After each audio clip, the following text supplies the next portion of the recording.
We need to talk because a lot of y'all are lonely. You're scrolling, hearting, and liking your favorite creators, lurking in your group chats, but still feeling disconnected. Let's name it. Making and keeping friends is harder than ever, even though we're more connected than any generation before us. It's not just you, it's the times, the trauma, and the tiny talk that never gets deep. So let's unpack this. I'll break down the psychological, societal, and emotional reasons friendship feels so hard these days. And then I'll walk you through real strategies to build meaningful connections without the awkward icebreakers or pretending that you love whatever the latest micro trend is. Welcome back to Savvy Psychologist. I'm your host, Dr. Monica Johnson. Every week on this show, I'll help you face life challenges with evidence based approaches, a sympathetic ear, and zero judgment. Let's start with the facts. According to a 2021 Survey Center on American Life study, the number of Americans who say they have no close friends has quadrupled since 1990. And men in particular, a whopping 15% reported having zero close friends. For women, it's not quite as dire, but it's still rising. Why? Because we're in a friendship recession, one that's being fueled by individualism, overwork, digital overload, and some good old fashioned emotional fatigue. But let's zoom in on the reasons, psychological and societal, that are making this so real. Number one is you were taught to prioritize productivity over people. Raise your hand if you feel guilty hanging out with a friend when your to do list is still screaming in your brain. Yeah, that's the toxic cocktail of capitalism and hustle culture. We were taught that success equals grind, and relationships, that's optional. But friendship isn't a luxury, it's a biological need. Studies show that meaningful social connection is as essential to your health as food or sleep. Chronic loneliness can even raise your risk of early death by 26%.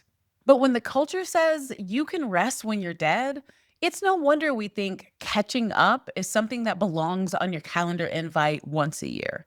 Number two is digital connection is no substitute for the real thing. Listen, I love a good meme exchange as much as the next person, but let's not pretend that sending fire emojis under someone's Instagram story equals real intimacy.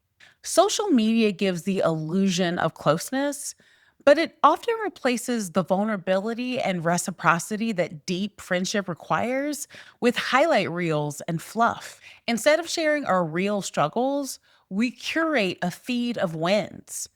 We compare our behind the scenes to other people's highlight reels and wonder why we feel left out. There's a term for this: ambient intimacy. It's when you feel like you know someone because you follow their life online, but you've never had a real conversation. Real connection can't survive on likes alone. Number three is adulthood has no built in friendship infrastructure. What I mean by that is, you remember in college when making friends was as easy as sitting next to someone in psych class and asking, did you do the reading? Even though we both know you didn't. But in adulthood, friendship becomes DIY. There's no more homeroom, dorm mixers, or mutual trauma over group projects. Now it's meetings, bills, caregiving, and the let's try to meet up sometime texts that go nowhere.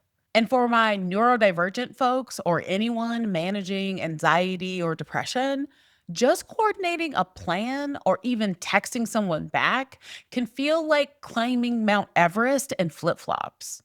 Number four is people are emotionally tired and afraid of rejection. We are living through collective grief. Between the pandemic, political polarization, social injustice, and climate dread, it's been a lot. Many people are emotionally tapped out. And when you're burned out, the idea of initiating friendship can feel like one more task that you don't have the bandwidth for. Psychologically, we also carry what's called rejection sensitivity, especially if we've been hurt in past friendships or marginalized in social settings. This is common in people with histories of trauma, social anxiety, or ADHD. So we keep it surface level. We ghost instead of explaining. We tell ourselves they probably don't want to hang out anyway.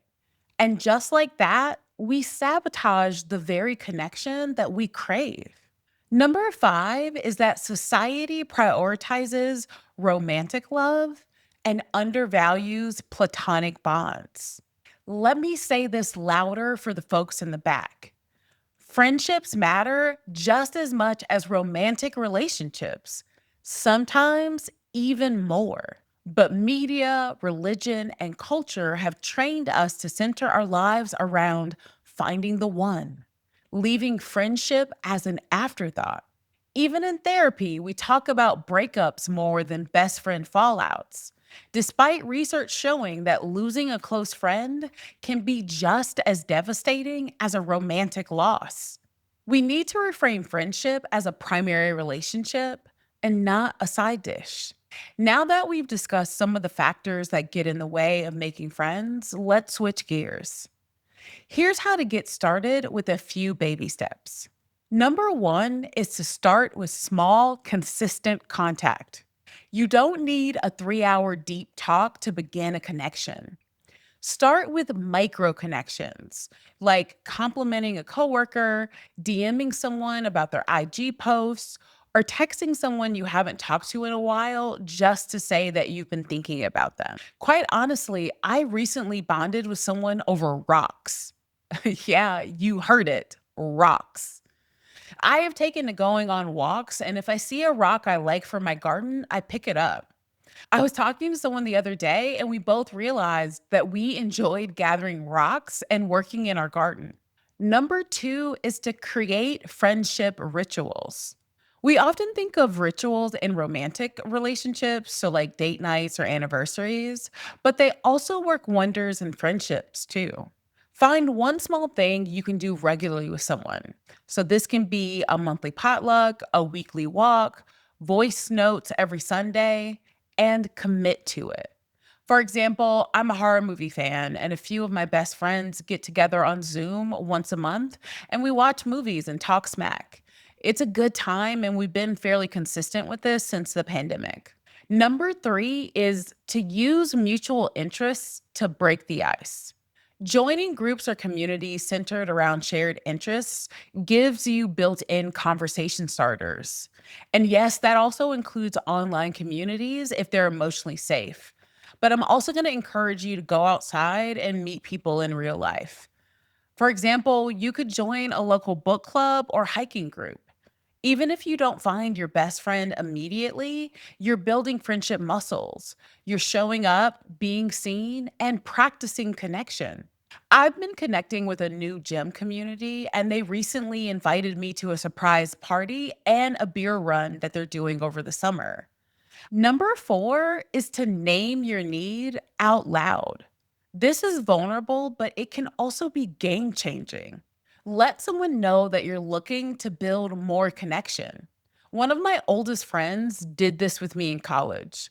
We were working together and would shoot the breeze at work. He got it in his mind that I'm the type of person that he wanted to be friends with. So he came up to me, iPod in hand, and used that as an in to start a conversation with me. We began having deeper conversations about music and movies, and eventually he let me know that he liked my energy and wanted to try and build a friendship. We started hanging out outside of work and eventually went on some road trips together where it deepened our relationship even further.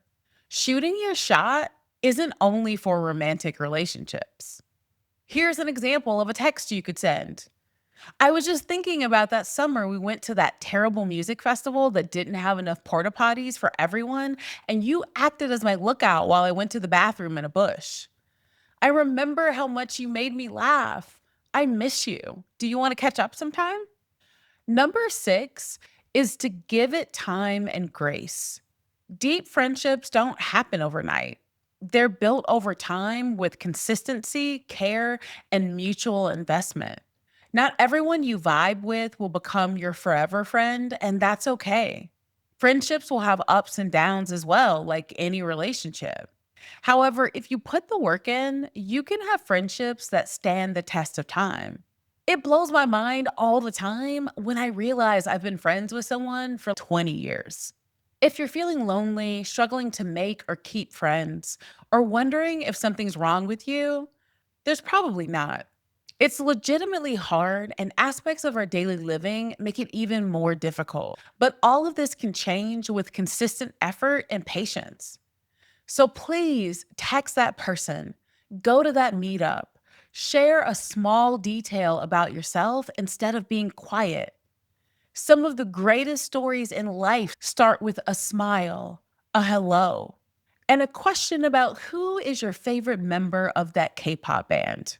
And yes, there are wrong answers. If you have a best friend, how did you meet them? Let me know. You can contact me via Instagram at kindmindpsych or via my email at psychologist@quickanddirtytips.com. The Savvy Psychologist is a quick and dirty tips podcast. It's audio engineered by Steve Ricky Berg. The director of podcasts is Holly Hutchings. Our podcast and advertising operations specialist is Morgan Christensen. And Nathaniel Hoops is our marketing contractor. Follow Savvy Psychologist on Apple Podcasts, Spotify, or wherever you listen to podcasts. That's all for this episode of Savvy Psychologist. Thanks for listening, and I'll see you next week.